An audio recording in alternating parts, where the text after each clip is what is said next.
Ang bawat tahi ng mamahaling barong na iyon ay kwento ng pagtitiis ni Carla. 6 na buwan siyang hindi bumili ng bagong tsinelas. 6 na buwang ulam ay tuyo at kamatis. Maibigay lang kay Gerald ang pinakamagandang kasuotan para sa gabi ng parangal nito. Para sa pinakamabuting anak ng bayan, ang aking asawa. Bulong ni Carla sa sarili habang maingat na hinahaplos ang tela. Ang bango ng niluluto niyang adobo ay humahalimuyak sa buong maliit nilang kusina. Isang amoy na sumisimbolo sa init ng tahanang pilit niyang pinapanatiling buo. Ngunit ang init na yon ay biglang naglaho nang marinig niya ang tinig ni Gerald mula sa kabilang silid. Hindi ito ang malambing na boses na naririnig ng publiko. Ito ay malamig, matalas at puno ng lason. Huwag kang makulit, Stella. Kapag namatay na ang matandang yon, sa atin na ang lahat. Konting tiis na lang, malapit na siyang bumigay. Tumigil ang mundo ni Carla. Ang sandok na hawak niya ay dahan-dahang nadulas mula sa kanyang nanginginig na kamay. Lumikha ng isang mapurol na tunog nang tumama ito sa sahig. Nagwiwisik ng mainit na sabaw sa kanyang paa. Pero hindi niya naramdaman ang pagnanaknak ng balat. Ang mas masakit ay ang hapdi sa loob ng kanyang dibdib. Pumasok si Gerald sa kusina. Suot ang kanyang mapanlinlang ng ngiti. Ang gintong medalya ng ulirang anak ay kumikinang sa kanyang leeg. Hon, bakit ang dumi ng sahig? Ayusin mo naman. Darating ang mga bisita mamaya para mag-celebrate. Utos ni Gerald habang inaayos ang kanyang buhok sa harap ng salamin. You should be proud of me, Carla. Hindi lahat ng lalaki ay kasing butiko sa nanay nila. Tumingin si Carla sa kanyang asawa. Ang lalaking pinag-alayan niya ng 10 taon ng kanyang buhay. Ang lalaking hinayaan niyang humawak sa lahat ng perang kinikita niya bilang accountant dahil naniwala siyang para sa kinabukasan ito. Gerald, galing ako sa bangko kanina. Mahinang sabi ni Carla. Ang kanyang boses ay parang tuyong dahon na natatapakang dahan-dahan. Bakit walang laman ang account ni Nanay Sofia? Iyong pondo para sa maintenance niya nasaan? Tumigas ang anyo ni Gerald. Ang mapagkunwaring liwanag sa kanyang mga mata ay napalitan ng dilim. Humakbang siya palapit. Ang amoy ng mamahaling pabango na hindi naman kayang bilhin ng sahod niya ay sumakal sa ilong ni Carla. You're checking my accounts now? Wow! Akala ko ba mapagkakatiwalaan kang asawa? Carla, don't be so dramatic. Ginamit ko lang ang pera para sa investment. Para din sa atin to. At saka, si nanay. Ulyanin na yun. Sayang lang ang gamot. Hindi na rin naman niya alam kung nasaan siya.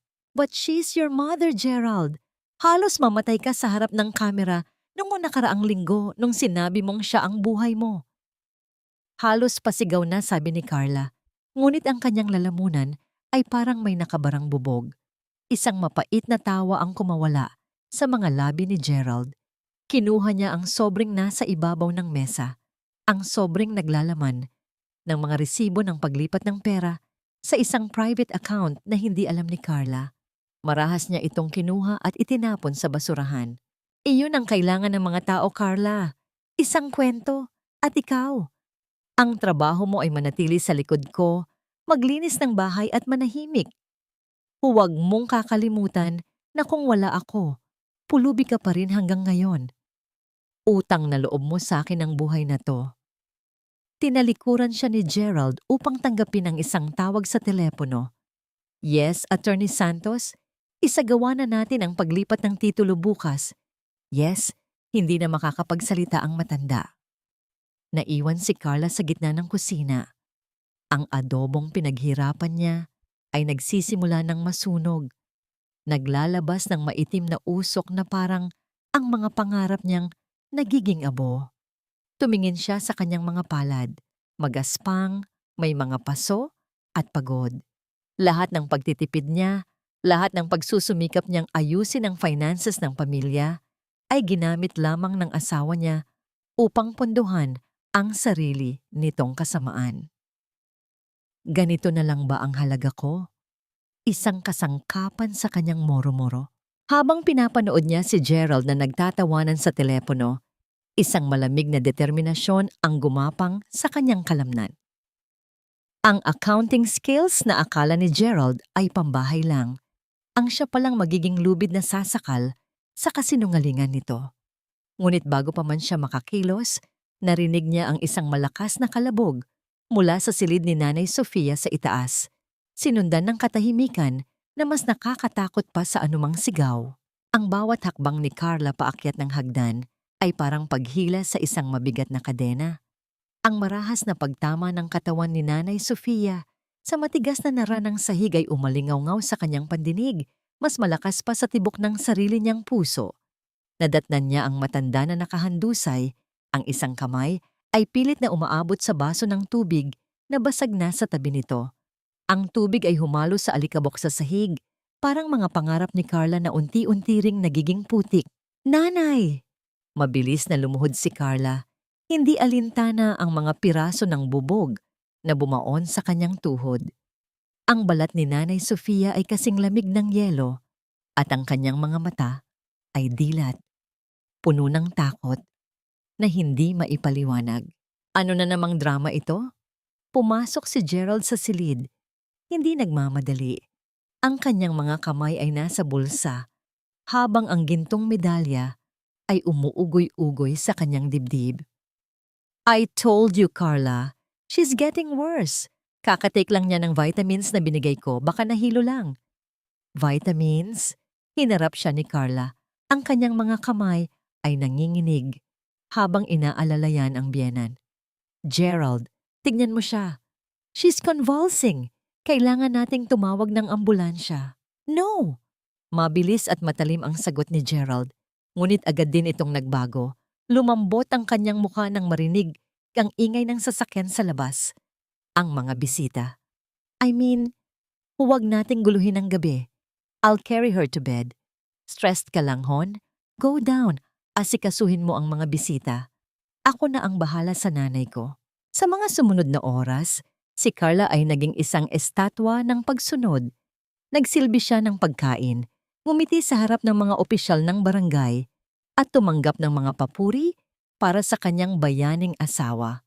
Ngunit ang kanyang isip ay nasa silid sa itaas. Ang amoy ng sunog na adobo na pilit niyang itinago sa ilalim ng mababangong kandila ay tila nanunuot sa kanyang lalamunan. Isang paalala ng pagkabulok sa loob ng bahay na ito. Nang malasing na ang lahat at makatulog si Gerald, dahan-dahang gumapang si Carla patungo sa opisina ng kanyang asawa. Ito ang teritoryong ipinagbabawal sa kanya, ang sagradong lugar ng lalaking tinitingala ng lahat. Ginamit niya ang kanyang kasanayan bilang accountant. Ang mga numero ay hindi nagsisinungaling. Sila ang tanging katotohanang natitira sa buhay niya. Binuksan niya ang isang lumang ledger na nakatago sa likod ng mga religious books ni Gerald. Doon, sa gitna ng mga pahinang amoy luma at amag, natagpuan niya ang katotohanan.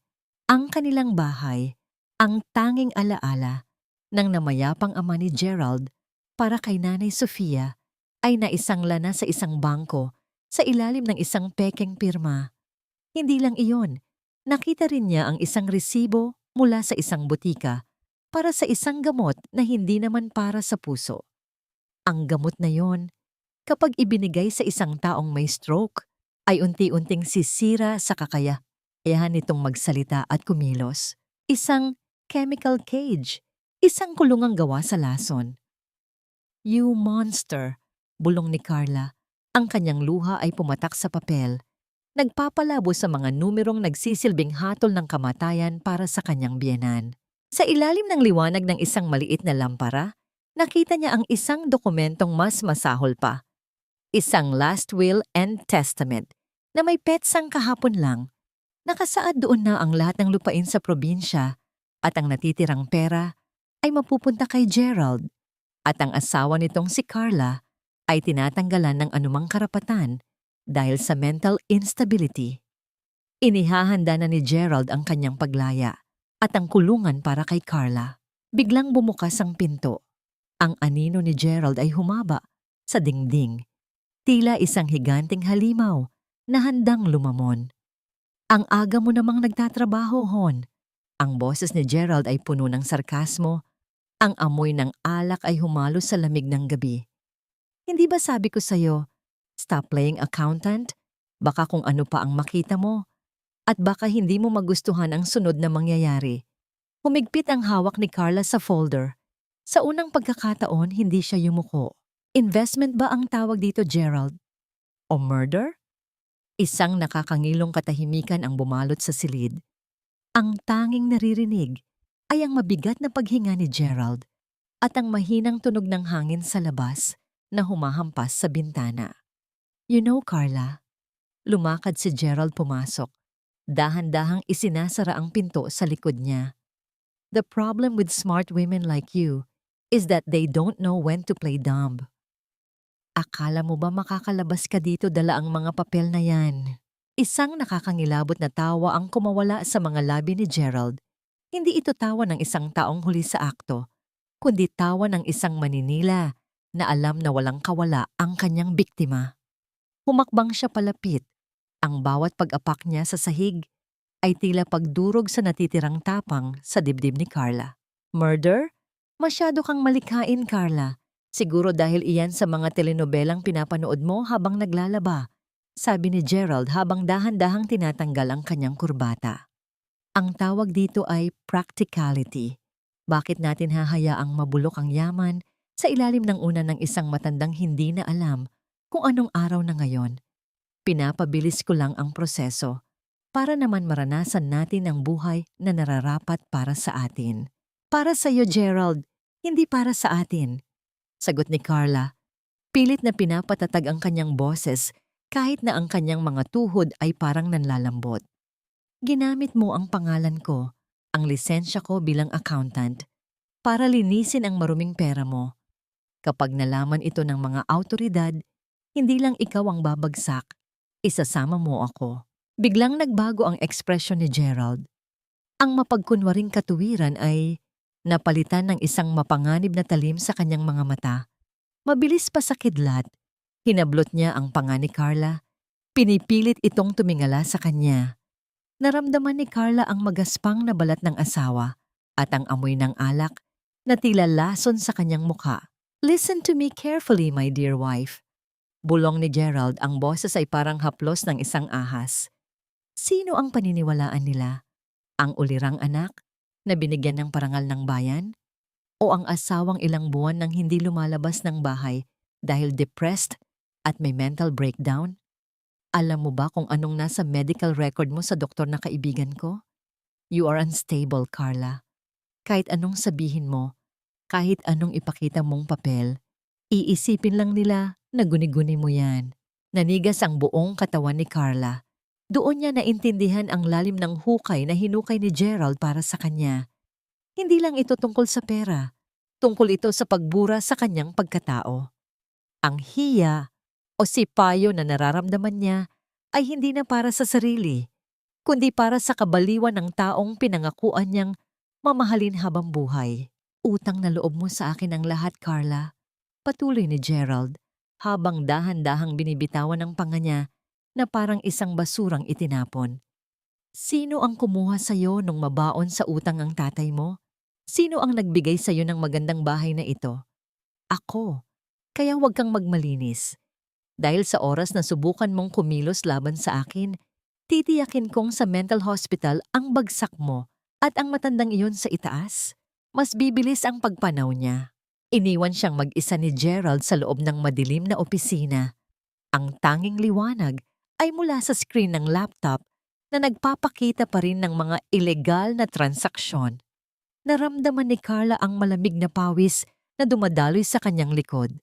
Ang hangin sa loob ng silid ay tila nauubos.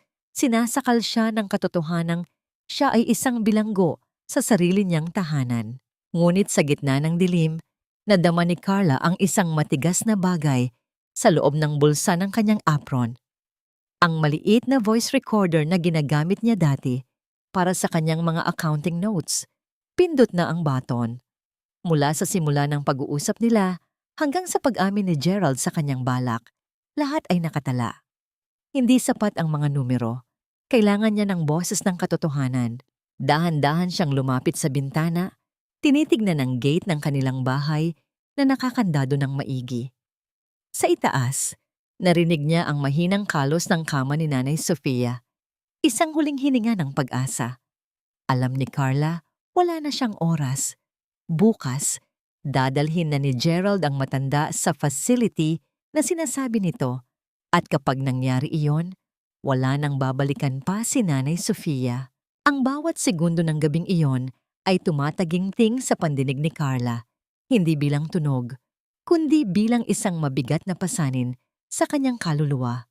Ang katahimikan sa loob ng bahay ay tila isang malapot na likido na unti-unting lumulunod sa kanya. Habang nakasandal siya sa malamig na pader ng pasilyo, nadarama niya ang bawat butil ng pawis na namumuo sa kanyang noo, isang patunay ng kanyang takot, ngunit pati na rin ang kanyang buhay na nananatili pa ring lumalaban. Dahan-dahan siyang naglakad patungo sa silid ni Nanay Sofia. Ang amoy ng silid ay hindi na amoy ng pagmamahal. Ito ay amoy ng pagkabulok, ng mga gamot na hindi naman nakakagaling, at ng hininga ng isang matandang unti-unti nang pinapatay ng sarili nitong dugo. Nadatnan niya ang matanda, nadilat ang mga mata, nakatingin sa kisame na parang doon nakasulat ang kanyang huling habilin. Hinawakan ni Carla ang kamay ng biyenan. Ang balat nito ay parang papel na luma, tuyo, at madaling mapunit. Nay, bulong ni Carla. Ang kanyang boses ay tila isang marupok na sinulid. Huwag po kayong susuko. Alam ko po ang lahat. Hindi ko hahayaang magtagumpay ang hayop na yon. Isang mahinang piga ang isinagot ni Nanay Sofia. Isang piga na puno ng desperasyon at hiling para sa kaligtasan. Sa sandaling iyon, ang awa na nararamdaman ni Carla ay nagbago. Ito ay naging isang matalim na talim ng determinasyon. Hindi na siya ang biktima. Siya na ang magiging tagapagtanggol. Ngunit ang katahimikan ay muling bumasag nang marinig niya ang mga yabag sa ibaba. Hindi lang si Gerald ang nandoon. Narinig niya ang boses ni Stella, ang kapatid ni Gerald na kasing gahaman ng kanyang kuya. Siguraduhin mo lang, Gerald, na maayos ang papeles sa muda. Quarry site. Wika ni Stella, ang boses ay puno ng katusuhan. Ayaw kong magkaroon ng aberya sa oras na ilipat na doon ang matanda. Sabi ng tauhan natin, handa na ang lahat. Isang maling galaw lang ng wheelchair, tapos na ang problema. Trust me, Stella. Sagot ni Gerald na may kasunod na tunog ng pagtungga ng alak. Ang asawa ko? Hayaan mo siya. She's too broken to do anything. Bukas, pagkatapos nating ihatid si nanay, isusunod ko na ang pagpapasok sa kanya sa pasilidad. Malinis ang lahat. Napakapit si Carla sa gilid ng pintuan. Ang higil na nararamdaman niya ay tila apoy na gustong sumabog mula sa kanyang dibdib. Ang muda, ang mabatong lupain na pagmamay-ari ng pamilya Sofia sa labas ng bayan. Doon nila balak tapusin ang lahat. Ang lugar na dati ay simbolo ng yaman ng pamilya ay gagawin nilang libingan. Bumalik si Carla sa kanyang silid. Ang kanyang isip ay parang isang computer na mabilis na nagkakalkula ng mga numero at posibilidad. Hindi siya pwedeng tumakas ng basta-basta. Ang gate ay dekuryente at tanging si Gerald lang ang may kontrol. Ang mga bintana ay may rehas. Tumingin siya sa kanyang bag. Sa loob nito ay ang kanyang laptop at ang voice recorder at isang bagay na nakalimutan ni Gerald, ang master key ng lumang vault sa opisina na matagal na niyang naitago. Doon nakalagay ang mga orihinal na titulo ng lupa bago pa ito palsipikahin ni Gerald. Gusto mo ng kwento, Gerald?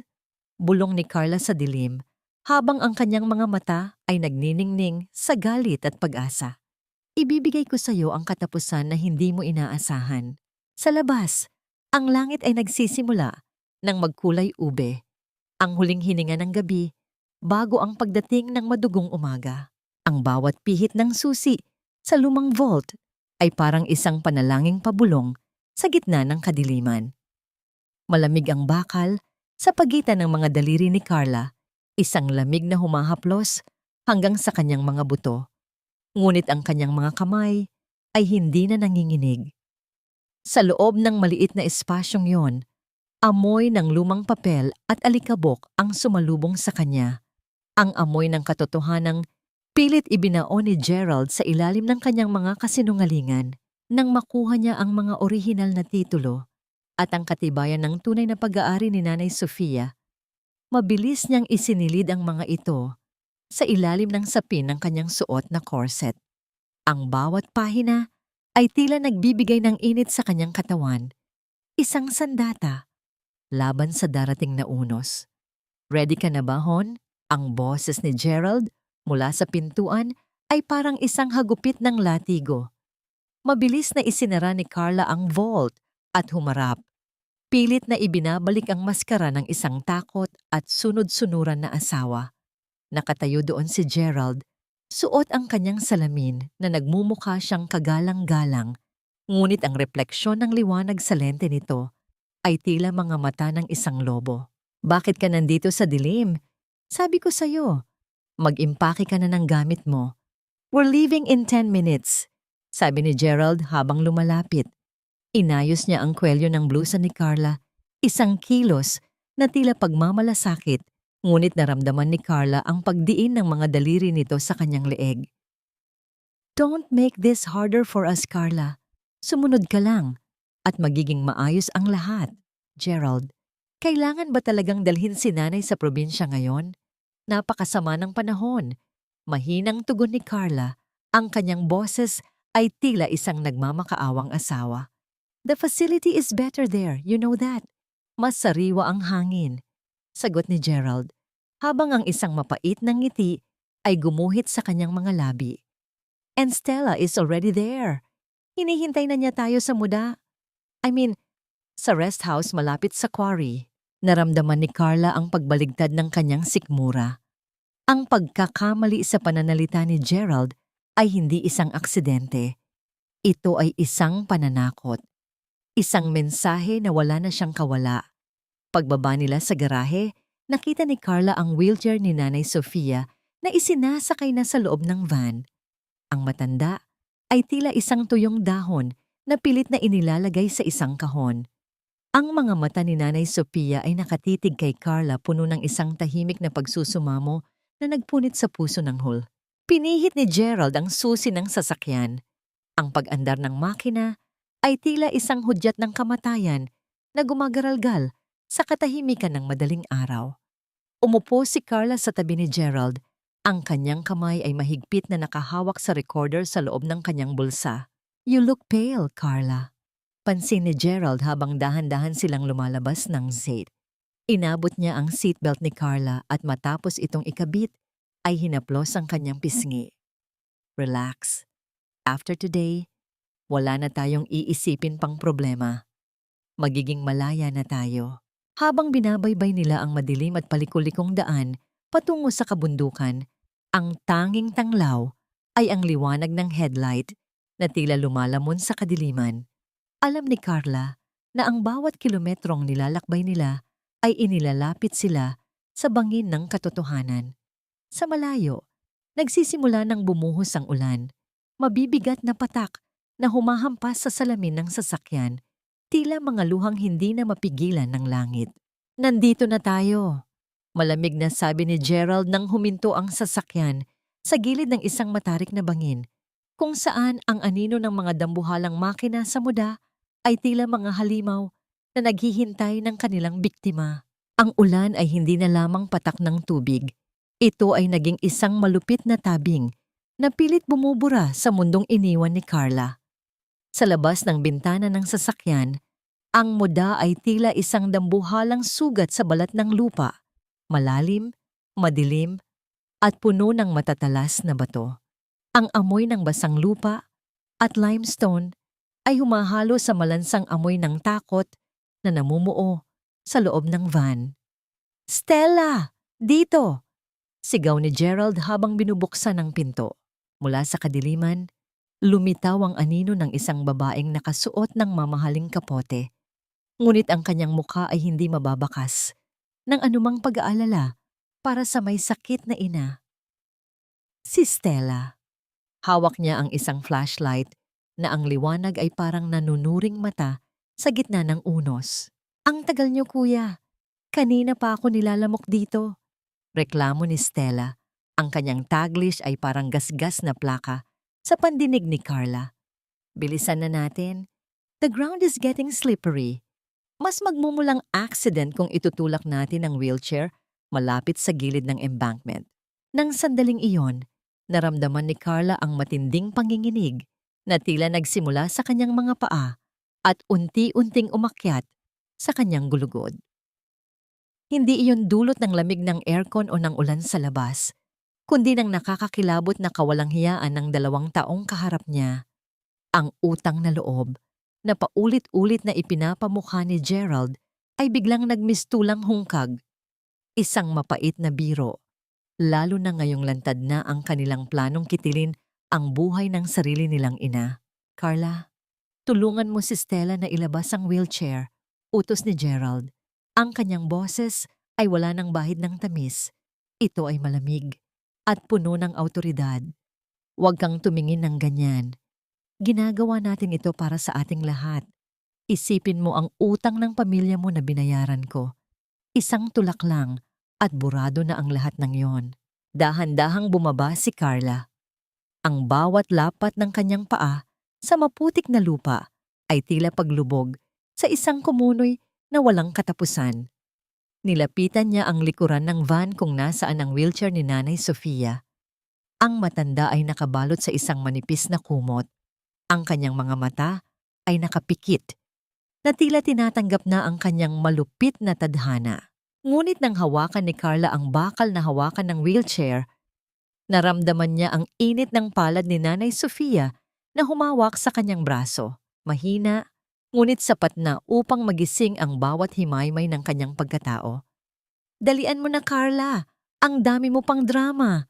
Singal ni Stella habang pilit na hinihila ang wheelchair patungo sa gilid ng bangin, kung saan ang ilalim ay hindi na makita dahil sa kapal ng dilim at ulan.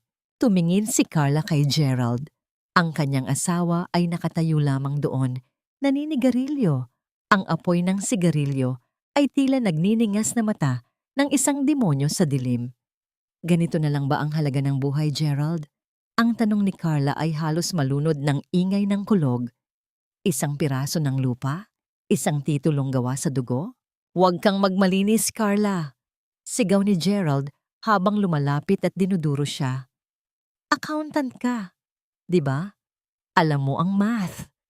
Ang buhay ay tungkol sa subtraction at addition at sa gabing ito, kailangang mag-subtract para lumaki ang addition natin. Isang malakas na kidlat ang gumuhit sa langit. Nagbibigay ng panandali ang liwanag sa paligid. Sa sandaling iyon, nakita ni Carla ang pagkakataon. Ang bag ni Gerald ay naiwang bukas sa loob ng sasakyan. Ang bag na naglalaman ng kanyang baril at ang mga dokumentong kailangan ni Carla upang tapusin ang murumurong ito. Ngunit bago pa siya makakilos, isang malakas na pagdausdos ng lupa ang narinig mula sa gilid ng bangin. Ang wheelchair ni Nanay Sofia ay nagsimulang gumulong patungo sa kailaliman. Ang bawat pag-ikot ng gulong ng wheelchair sa madulas na putik ay tila pagbibilang ng natitirang hininga ni Nanay Sofia. Sa isang iglap, ang katahimikan ng gabi ay binalot ng kumpas ng kamatayan. Hindi nag-isip si Carla, hinayaan niyang ang kanyang katawan ang maging panangga sa malupit na tadhana. Sumubsob si Carla sa maputik na lupa. Ang kanyang mga tuhod ay humalik sa matatalas na bato.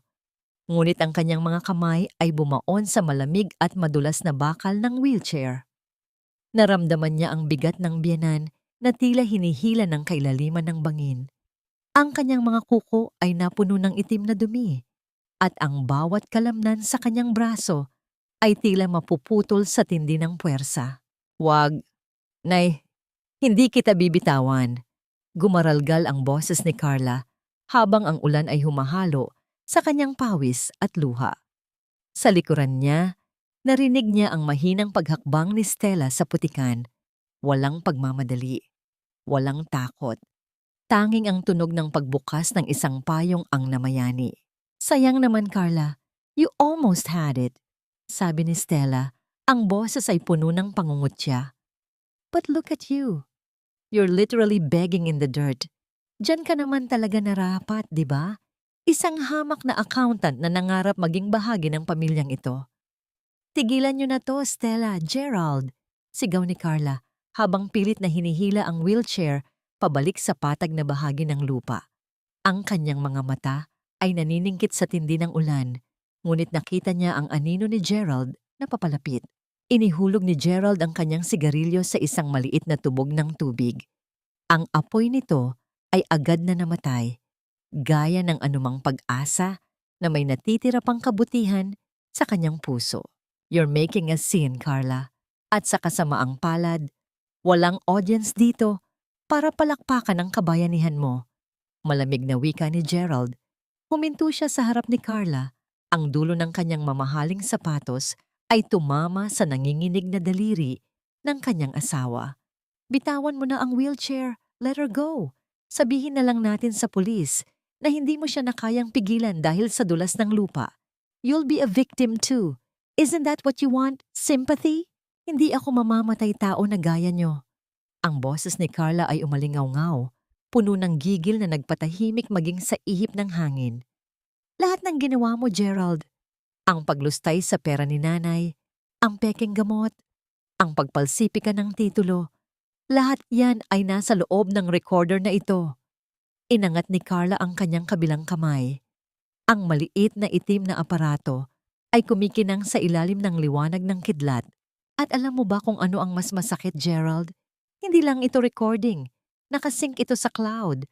Ang bawat salitang binitiwan mo sa loob ng sasakyan, ang bawat plano ni Stella, naririnig na ng kapatid mo sa Maynila at ng abogado ni nanay sa oras na ito. Isang kasinungalingan, isang sugal. Walang signal sa muda na ito, ngunit kailangang maniwala ni Gerald. Nanigas si Gerald. Ang kanyang mukha ay nagbago mula sa pagiging kampante patungo sa isang lito at galit na anyo. Ang hiya na dapat sana ay nararamdaman niya sa kanyang mga krimen ay napalitan ng isang desperadong pagnanais na manahimik ang saksi.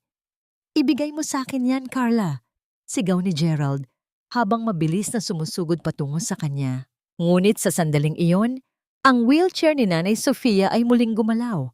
Hindi dahil sa dulas, kundi dahil sa isang biglaang lakas na nagmula sa loob ng matanda. Ang kamay ni Nanay Sofia ay mahigpit na humawak sa braso ni Gerald. Ang kanyang mga mata ay dilat at nagliliyab sa puot.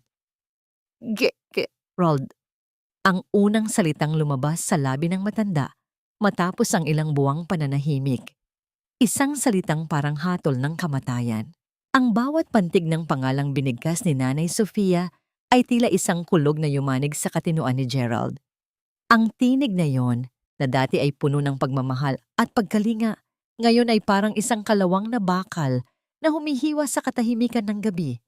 Ang kamay ng matanda, na akala ni Gerald ay wala ng buhay, ay nakabaon sa kanyang braso. Isang hawak na hindi lamang gawa sa laman at buto, kundi sa lahat ng pait ng kataksilang naranasan nito. Bibitawan mo ako, matanda! Bulyaw ni Gerald, ngunit ang kanyang boses ay nanginginig. Ang takot ay unti-unting gumagapang sa kanyang mukha. Binubura ang maskara ng pagiging kagalang-galang. Isang marahas na kumpas ng kamay ang ginawa niya upang iwaksi ang hawak ng ina.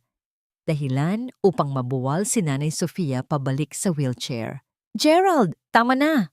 Sigaw ni Carla habang pilit na tumatayo mula sa maputik na lupa. Ang bigat ng kanyang basang damit ay tila pasanin ng buong mundo. Ngunit ang apoy sa kanyang puso ay mas matindi pa sa lamig ng ulan. Huling pagkakataon na ito, isuko mo na ang lahat. Ang bawat sentimong ninakaw mo, ang bawat kasinungalingang itinahi mo. Tapos na ang lahat. Hindi pa tapos!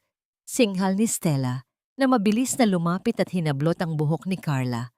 Naramdaman ni Carla ang hapdi ng pagkakahila sa kanyang anit, ang amoy ng mamahaling shampoo ni Stella na humalo sa lansa ng putikan.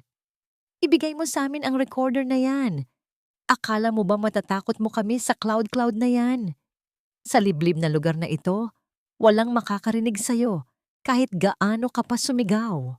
Isang malakas na sampal ang dumapo sa pisngi ni Carla mula kay Stella. Ang lasa ng dugo ay agad na humalo sa tubig ulan sa kanyang bibig. Ngunit sa halip na umiyak, tumawa si Carla. Isang tawang puno ng pait at tagumpay.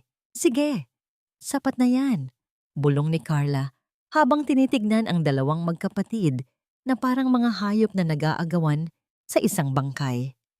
Ang bawat sampal, ang bawat banta. Lahat yan ay naririnig ng mga taong pinaglalaruan nyo. Gerald, tignan mo ang phone mo. Tignan mo kung ilang notifications na ang natanggap mo mula sa bangko. Isang kasinungalingan uli. Ngunit ang pagiging accountant ni Carla ang nagbigay sa kanya ng kapangyarihang maghasik ng duda. Ang isip ni Gerald, na laging nakatuon sa pera at seguridad, ay agad na kumagat sa pain. Mabilis niyang kinuha ang kanyang telepono mula sa bulsa. Ngunit dahil sa tindi ng ulan at panginginig ng kanyang kamay, nadulas ito at tumama sa matigas na bato bago tuluyang lumubog sa malalim na putikan. Ang phone ko! Ang mga accounts ko! Sigaw ni Gerald na tila nawalan ng bait habang kinakalkal ang putik. Sa gitna ng kaguluhan, nakita ni Carla ang pagkakataon. Hinawakan niya ang wheelchair ni Nanay Sofia at buong lakas na itinulak ito patungo sa kabilang direksyon, hindi sa bangin, kundi sa masukal na bahagi ng kagubatan kung saan nakatago ang kanyang tanging pag-asa sa kaligtasan. Carla, bumalik ka dito! Ang boses ni Gerald ay parang hayop na nanggagalaiti.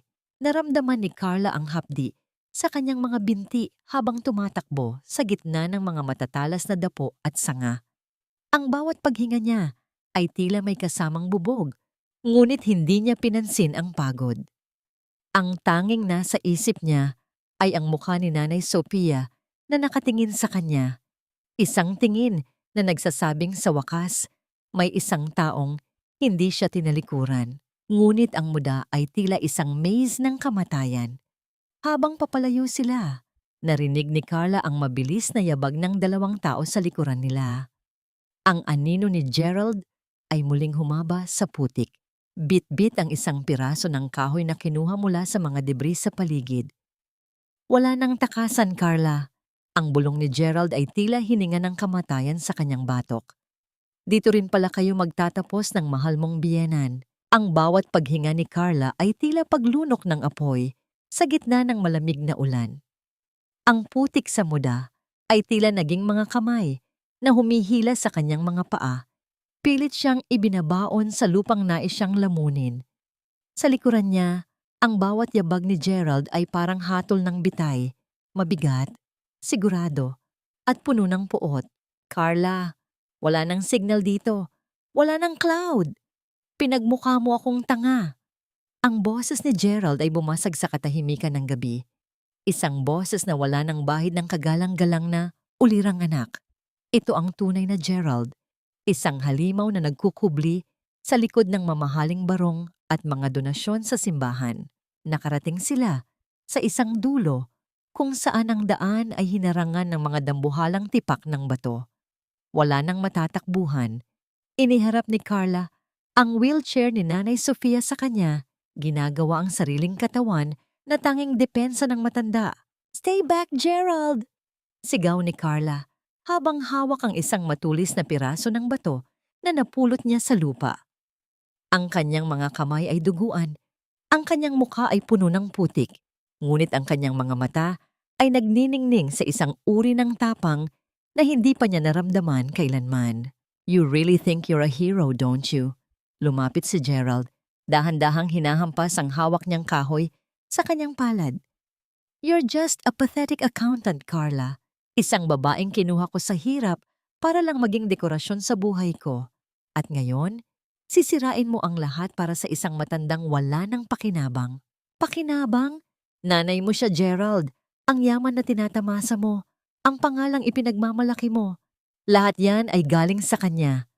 Ang boses ni Carla ay nanginginig sa gigil. Hindi siya pakinabang. Siya ay tao. Isang taong minahal ka, pero tinatrato mong basura. Don't talk to me about love. Love doesn't pay the bills. Love doesn't get me the power I want. Mabilis na sumugod si Gerald at iwinasiwas ang kahoy. Naramdaman ni Carla ang marahas na pagtama ng kahoy sa kanyang balikat. Isang matinding kirot ang gumuhit sa kanyang katawan. Dahilan, upang mapaluhod siya sa putikan. Ang kanyang paningin ay nagdilim sandali at ang tanging naririnig niya ay ang mabilis na tibok ng kanyang puso na tila isang tambol ng digmaan. Kuya, bilisan mo na. May nakita akong ilaw sa malayo. Baka may parating. Sigaw ni Stella mula sa likuran, ang boses ay puno ng panik. Tapusin mo na sila! Inangat ni Gerald ang kahoy para sa huling hantong. Tumingin si Carla kay Nanay Sofia. Ang matanda ay nakatingin sa kanya. May isang butil ng luha na umalo sa ulan sa kanyang kulubot na pisngi. Sa sandaling iyon, hindi takot ang naramdaman ni Carla, kundi isang malalim na kapayapaan. Ganito na lang ba ang halaga ko, Gerald? Bulong ni Carla, habang pilit na tumatayo kahit nanginginig ang buong katawan. Ang mamatay sa kamay ng isang duwag na gaya mo? Isang malakas na liwanag ang biglang tumama sa kanilang mga mata. Ang tunay na liwanag, hindi mula sa kidlat, kundi mula sa mga sasakyang mabilis na papalapit sa muda. Ang hiyaw ng mga sirena ay nagsimulang lamunin ng ingay ng ulan. Nanigas si Gerald, ang kahoy sa kanyang kamay ay dahan-dahang nalaglag sa putikan. Hindi maaari. Nauutal na, sabi ni Gerald. Tumingin si Carla sa kanyang bulsa. Ang recorder ay hindi lang basta recorder.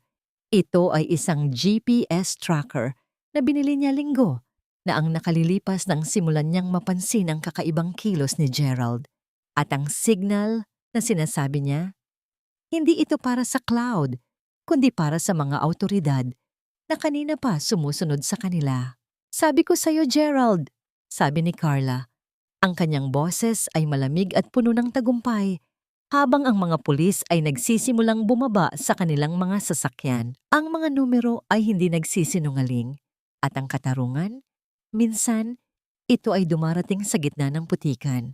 Ang liwanag ng mga asul at pulang ilaw mula sa mga sasakyang pulis ay tila mga mata ng katarungan na tumatagos sa makapal na ulap ng kasinungalingan. Sa bawat pag-ikot ng mga ilaw na ito, ang anino ni Gerald ay tila lumiliit. Nawawalan ng kapangyarihan sa harap ng katotohanang kanina pa niya pilit na nilulunod sa putik. Diyan lang kayo, huwag kayong gagalaw. Ang utos ng mga awtoridad ay umalingaw-ngaw sa buong muda. Mas matalim pa sa ihip ng hanging amihan. Si Gerald, ang lalaking ilang oras lang ang nakalipas, ay nagmamalaki sa kanyang ulirang anak na medalya ay biglang bumagsak sa kanyang mga tuhod. Hindi dahil sa pagsisisi, kundi dahil sa bigat ng kanyang sariling karuwagan. Ang kanyang mamahaling polo ay punong-puno na ng dumi at ang kanyang salamin ay nabasag na. Tila ang kanyang maling paningin sa mundo ay tuluyan na ring naglaho. Carla, sabihin mo sa kanila, nagkakamali sila. Nauutal na wika ni Gerald. Ang kanyang boses ay parang isang bata na nahuli sa akto. Pilit siyang gumagapang patungo kay Carla. Ang kanyang mga kamay na kanina ay handang pumatay, ngayon ay nakalahad para sa awa. Tinutulungan lang natin si nanay. 'Di ba? Sabihin mo sa kanila ang totoo. Tumingin si Carla sa kanyang asawa. Wala na siyang nararamdamang takot. Ang bawat salita ni Gerald ay tila mga langaw na lamang na pilit na dumadapo sa kanyang sugat. Nakakarindi, ngunit wala ng lason. Ang totoo, Gerald, ang totoo ay narito na, sabi ni Carla habang itinuturo ang mga pulis na ngayon ay nilalapitan na si Stella. Si Stella, sa kabilang banda ay nagsimula ng mag-hysterical. Ang kanyang hiya ay tuluyan ng naglaho, pinalitan ng isang desperadong pagnanais na iligtas ang sarili. Wala akong kinalaman dito. Si Kuya Gerald ang may plano ng lahat. Siya ang nag-utos sa akin na dalhin ang wheelchair sa bangin. Pinilit niya lang ako. Ang gigil sa dibdib ni Carla ay tila naging isang malamig na tubig na nagpapakalma sa kanyang pagkatao habang pinapanood ang magkapatid na magturuan sa gitna ng ulan. Ito ang karma na matagal na niyang hinihintay, ang makita ang mga taong akala mo ay Diyos ng kanilang sariling mundo na nagiging mga hayop na nag-aagawan sa isang buto ng kaligtasan. Isang babaeng opisyal ang lumapit kay Carla at binalot siya ng isang makapal na kumot. Ang init nito ay tila isang yakap mula sa isang mundong akala niya ay kinalimutan na siya. "Ma'am, okay na po ang lahat. May ambulansya na para kay Nanay Sofia," malumanay na sabi ng pulis. Dinaluhan ni Carla ang kanyang biyenan. Habang isinasakay si Nanay Sofia sa ambulansya, muling nagtama ang kanilang mga mata. Sa pagkakataong ito, wala nang takot sa mga mata ng matanda. Mayroon itong kinang ng pasasalamat, isang tahimik na pagkilala na sa wakas, ang bilangguan ng katahimikan ay natapos na. Tumingin si Carla sa kanyang mga palad. Ang mga sugat ay nandoon pa rin, ang hapdi ay nananatili, ngunit ang bawat patak ng ulan na humuhugas sa kanyang balat ay tila nagtatanggal din ng malapot na dumi ng nakaraan. Habang pinoposasan si Gerald at isinasakay sa patrol car, lumingon siya kay Carla sa huling pagkakataon. Ang kanyang mukha ay puno ng puot, ngunit ang tanging nakita ni Carla ay isang taong kulong na sa kanyang sariling kasakiman bago pa man siya makarating sa rehas. "Hindi pa tayo tapos, Carla," sigaw ni Gerald bago isara ang pinto ng sasakyan. Ngunit para kay Carla, tapos na ang lahat. Ang bawat numero ay nakompute na. Ang bawat utang ay nabayaran na sa pamamagitan ng kanyang tapang. At habang sumisikat ang unang sinag ng araw sa kabila ng kabundukan, naramdaman ni Carla ang unang tibok ng kanyang bagong buhay. Isang buhay na hindi na dictated ng utang na loob, kundi ng kalayaang siya mismo ang kumuha. Ang puting kisame ng ospital ay hindi na kasing lamig ng mga pader ng bahay ni Gerald. Sa bawat paghinga ni Carla, ang amoy ng antiseptiko at malinis na linen ay tila isang gamot na humuhugas sa malansang amoy ng muda na nanatili sa kanyang alaala. Sa tabi ng kanyang kama, ang sinag ng umaga ay dahan-dahang gumagapang, nagbibigay ng init sa kanyang mga sugat na unti-unti nang naghihilom. "Nay, gising na po kayo," bulong ni Carla habang hinahaplos ang kamay ni Nanay Sofia. Ang matanda ay hindi na nakakabit sa mga makinang nakakatakot. Bagamat mahina pa rin, ang kanyang mga mata ay mayroon ng liwanag. Isang liwanag na hindi kayang patayin ng kahit anong lason. Sa tulong ng mga tunay na doktor, napatunayan na ang mga vitamins na ibinibigay ni Gerald ay mga gamot na nagpapatulog sa nervous system ng tao. Isang paraan upang magmukhang ulyanin ang matanda. "Salamat, Carla." Ang boses ni Nanay Sofia ay parang kaluskos ng tuyong dahon, ngunit para kay Carla, ito ay ang pinakamagandang musika sa buong mundo. Sa labas ng silid, ang mundo ni Gerald ay tuluyan ng gumuho. Ang balita tungkol sa ulirang anak na nagtangkang pumatay sa sariling ina ay naging mitya ng isang pambansang galit. Ang mga taong dati ay humahanga sa kanya ay siya na ngayong nangunguna sa pagbatikos. Ang bawat parangal, ang bawat medalya na dati ay nakasabit sa kanilang dingding ay naging simbolo na ngayon ng isang malaking kasinungalingan. Dumating ang abogado ni Carla, bitbit ang mga papeles na maglalagay sa huling pako sa kabaong ng karera ni Gerald. "Carla, the forensic audit is complete," sabi ni Attorney Reyes, isang matapang na babaeng matagal nang kilala sa pagtatanggol sa mga karapatan ng kababaihan. "Gerald didn't just steal from his mother. He laundered money through your firm's name. But because of your recordings and the documents you saved, we can prove that you were a victim of coercion and identity theft." "What about the quarry, attorney?" tanong ni Carla. Ang kanyang boses ay kalmado na. Wala na ang panginginig ng isang biktima. "The quarry is back in Nanay Sofia's name. At ang lahat ng assets na nilipat ni Gerald sa private accounts niya ay naka-freeze na. He has nothing left, Carla. Pati ang pambayad sa bail wala siya. Not even Stella's high society friends want to be associated with them now. Ang hiya na kinatatakutan niya. Ngayon ay nilalamon na siya ng buo. Isang mapait na ngiti ang sumilay sa labas ng labi ni Carla. Naalala niya ang sinabi ni Gerald na wala siyang halaga kung wala ito. Ngunit sa huli, ang kanyang kakayahan bilang isang accountant, ang kanyang talino sa mga numero na minaliit ng asawa, ang siya palang naging susi upang bawiin ang katarungan. Nang hapon ding iyon, binisita ni Carla si Gerald sa kulungan. Hindi dahil sa pagmamahal, kundi para sa isang formal na pagtatapos. Nadatnan niya si Gerald sa likod ng rehas. Ang kanyang buhok ay gulo-gulo, ang kanyang mukha ay tila tumanda ng 10 taon sa loob ng ilang araw. Wala na ang kislap ng kanyang mga mata.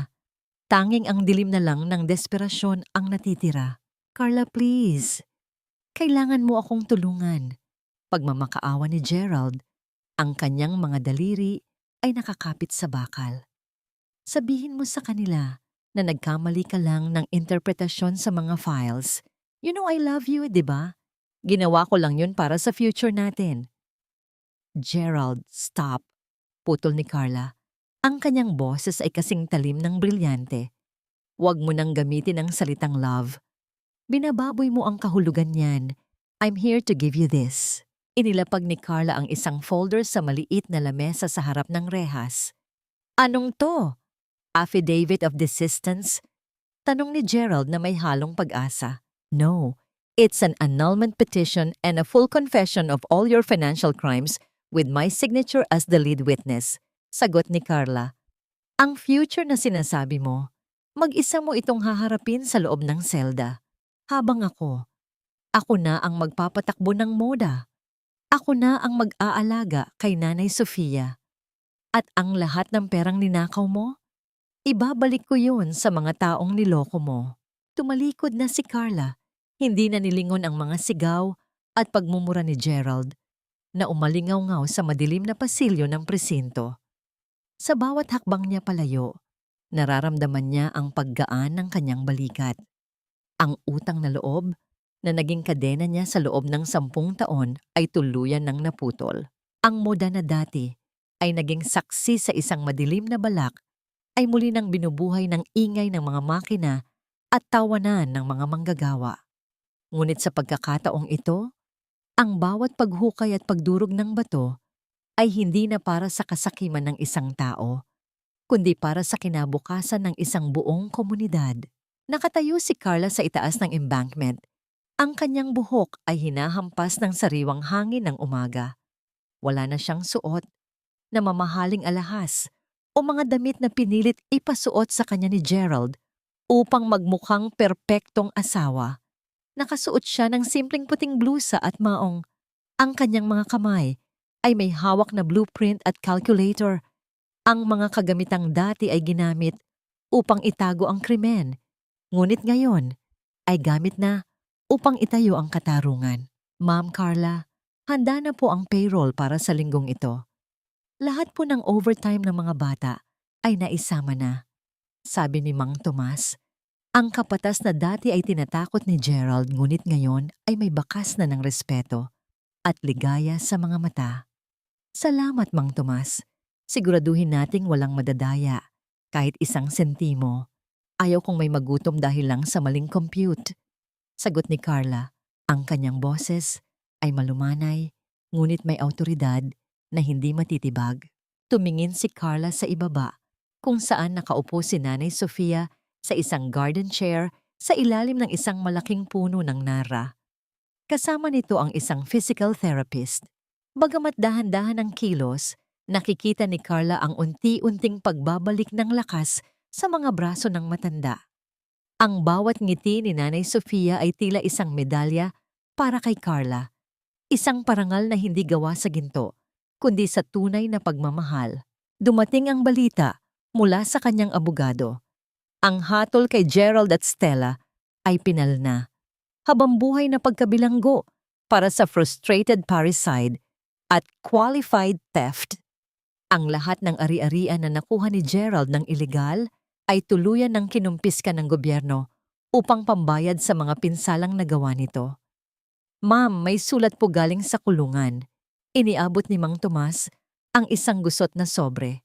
Tinitigan ni Carla ang sulat. Kilala niya ang sulat kamay na iyon. Ang mga kurba ng letra ni Gerald na dati ay nagpapakilig sa kanya. Ngunit ngayon ay nagdudulot na lamang ng pagkaawa. Binuksan niya ito at binasa ang iilang linya. Carla, patawarin mo ako. Ngayon ko lang naintindihan na ang tunay na yaman ay wala sa mga titulong hawak ko, kundi sa katapatan mo na sinayang ko. Tulungan mo ako. Ayaw ko na rito. Walang luhang pumatak mula sa mga mata ni Carla. Dahan-dahan niyang pinunit ang sulat sa maliliit na piraso at hinayaang tangayin ito ng hangin patungo sa malalim na hukay ng quarry. Ang gigil ay wala na. Napalitan na ito ng isang malalim na katahimikan. Hindi niya kailangang maghiganti pa dahil ang buhay mismo ni Gerald ang naging sarili nitong bilangguan. Carla! Tawag ni Nanay Sofia mula sa ibaba. Papunta na po, Nay! Sigaw ni Carla habang mabilis na bumababa sa kalsada. Habang naglalakad siya patungo sa kanyang biyenan, naramdaman ni Carla ang sikat ng araw sa kanyang balat. Ang amoy ng basang lupa matapos ang ambon ay hindi na amoy ng kamatayan, kundi amoy ng bagong simula. Ang bawat numero sa kanyang buhay ay balanse na. Ang bawat utang ay bayad na. Sa wakas, ang kitantiyan tao ay nabaon na sa limot at ang natitira ay ang isang babaeng nahanap ang kanyang sariling tinig sa gitna ng katahimikan. Lumipas ang 5 taon, ngunit ang bawat bakas ng nakaraan ay tila nakaukit pa rin sa bawat tipak ng bato sa muda. Ang amoy ng limestone at basang lupa ay hindi na nagpapaalala kay Carla ng kamatayan, kundi ng isang buhay na matatag at hindi kayang tinalikuran ng panahon. Sa loob ng isang masikip at madilim na selda sa New Bilibid Prison, ang hangin ay malapot sa amoy ng kalawang, pawis at bulok na pagkain. Doon, nakaupo sa isang sulok si Gerald. Ang kanyang dating makinis na balat ay puno na ng mga pantal at peklat mula sa mga sakit sa balat na nakuha niya sa loob. Ang kanyang orange na uniforme ay kupas na at may mga tagpi, isang malupit na kabaligtaran ng mamahaling barong Tagalog na itinahi ni Carla para sa kanya noon. Walang bumibisita sa kanya. Si Stella. Matagal na siyang kinalimutan ng sariling kapatid matapos nitong ituro siya sa korte para lamang mabawasan ang sariling hatol. Ang ulirang anak na dati ay tinitingala, ngayon ay isa na lamang numero sa likod ng rehas. Sulat para kay 0429, sigaw ng isang gwardya, sabay hagis ng isang pirasong papel na nalubog sa maruming tubig sa sahig ng selda. Mabilis itong kinuha ni Gerald. Umaasang mula ito kay Carla. Ngunit hindi ito sulat ng pag-ibig o pagpapatawad. Ito ay isang kopya ng dyaryo kung saan makikita ang larawan ni Carla na tumatanggap ng parangal bilang Entrepreneur of the Year. Sa tabi niya ay si Nanay Sofia, nakaupo sa isang modernong wheelchair, nakangiti at mukhang malusog. Ang quarry ay isa na ngayong kooperatiba na nagbibigay ng trabaho sa daan-daang pamilya. Nanginig ang mga kamay ni Gerald. Ang karma ay hindi dumating bilang isang mabilis na kidlat, kundi bilang isang mabagal at masakit na pag-iisa.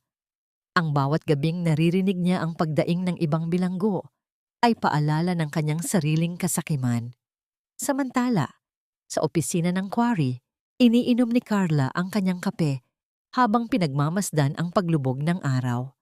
Ang bawat numero sa kanyang computer screen ay maayos na nakasalansan. Walang labis, walang kulang. Ma'am Carla, may lumapit po sa ating bagong accountant.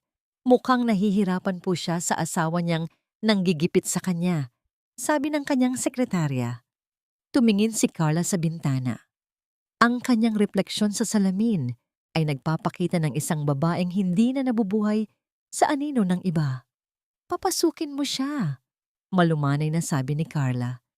Sabihin mo sa kanya, ang mga numero ay hindi nagsisinungaling. At ang katarungan, hindi ito ibinibigay. ito ay kinukuha. Inayos ni Carla ang kanyang suot na salamin. Ang healing ay hindi ang paglimot sa sugat, kundi ang paggamit sa mga peklat upang maging gabay ng iba. Habang unti-unting nilalamon ng dilim ang muda, ang bawat bituin sa langit ay tila mga puntos sa isang balanse at matagumpay na kwenta ng buhay. Ang kwento ng anghuwad na banal ay natapos na, ngunit ang kwento ni Carla, ang babaeng bumangon mula sa putik ng pagtataksil, ay nagsisimula pa lamang.